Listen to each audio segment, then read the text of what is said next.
Keluaran pasal 2. Musa lahir dan diselamatkan. Seorang laki-laki dari keluarga Levi kawin dengan seorang perempuan Levi. Lalu mengandunglah ia dan melahirkan seorang anak laki-laki. Ketika dilihatnya bahwa anak itu cantik, disembunyikannya 3 bulan lamanya. Tetapi ia tidak dapat menyembunyikannya lebih lama lagi. Sebab itu diambilnya sebuah peti pandan, dipakalnya dengan gala-gala dan ter, diletakkannya bayi itu di dalamnya, dan ditaruhnya peti itu di tengah-tengah teberau di tepi sungai Nil. Kakaknya perempuan berdiri di tempat yang agak jauh untuk melihat apakah yang akan terjadi dengan dia. Maka datanglah putri Firaun untuk mandi di sungai Nil, sedang dayang-dayangnya berjalan-jalan di tepi sungai Nil. Lalu terlihatlah olehnya peti yang di tengah-tengah teberau itu. Maka disuruhnya hambanya perempuan untuk mengambilnya. Ketika dibukanya, dilihatnya bayi itu, dan tampaklah anak itu menangis. Sehingga belas kasihanlah ia kepadanya dan berkata, "Tentulah ini bayi orang Ibrani." Lalu bertanyalah kakak anak itu kepada putri Firaun, "Akan kupanggilkah bagi tuan putri seorang inang penyusu dari perempuan Ibrani untuk menyusukan bayi itu bagi tuan putri?" Sahut putri Firaun kepadanya, "Baiklah." Lalu pergilah gadis itu memanggil ibu bayi itu. Maka berkatalah putri Firaun kepada ibu itu, "Bawalah bayi ini dan susukanlah dia bagiku, maka aku akan memberi upah kepadamu." Kemudian perempuan itu mengambil bayi itu dan menyusuinya. Ketika anak itu telah besar, dibawanyalah kepada putri Firaun yang mengangkatnya menjadi anaknya dan menamainya Musa.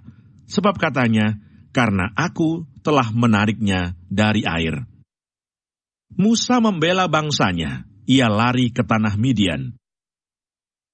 Pada waktu itu, ketika Musa telah dewasa, ia keluar mendapatkan saudara-saudaranya untuk melihat kerja paksa mereka.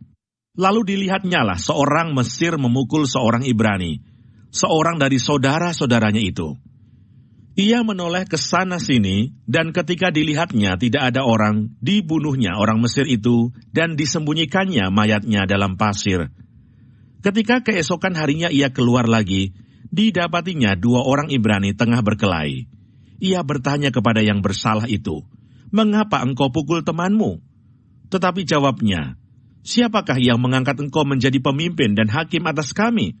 Apakah engkau bermaksud membunuh aku, sama seperti engkau telah membunuh orang Mesir itu?" Musa menjadi takut sebab pikirnya, tentulah perkara itu telah ketahuan. Ketika Firaun mendengar tentang perkara itu, dicarinya ikhtiar untuk membunuh Musa. Tetapi Musa melarikan diri dari hadapan Firaun dan tiba di tanah Midian. Lalu ia duduk-duduk di tepi sebuah sumur. Adapun imam di Midian itu mempunyai 7 anak perempuan. Mereka datang menimba air dan mengisi palungan-palungan untuk memberi minum kambing domba ayahnya.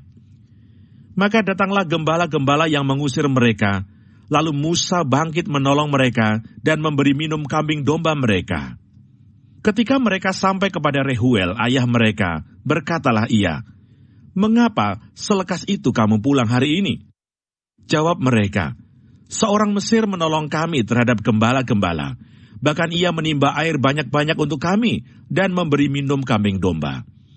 Ia berkata kepada anak-anaknya, "Di manakah ia? Mengapakah kamu tinggalkan orang itu? Panggillah dia makan." Musa bersedia tinggal di rumah itu. Lalu diberikan Rehuilah Sipora anaknya kepada Musa. Perempuan itu melahirkan seorang anak laki-laki. Maka Musa menamainya Gersom, sebab katanya, "Aku telah menjadi seorang pendatang di negeri asing." Musa diutus Tuhan. Lama sesudah itu, matilah Raja Mesir. Tetapi orang Israel masih mengeluh karena perbudakan, dan mereka berseru-seru, sehingga teriak mereka minta tolong karena perbudakan itu sampai kepada Allah. Allah mendengar mereka mengerang. Lalu ia mengingat kepada perjanjiannya dengan Abraham, Ishak, dan Yakub. Maka Allah melihat orang Israel itu, dan Allah memperhatikan mereka.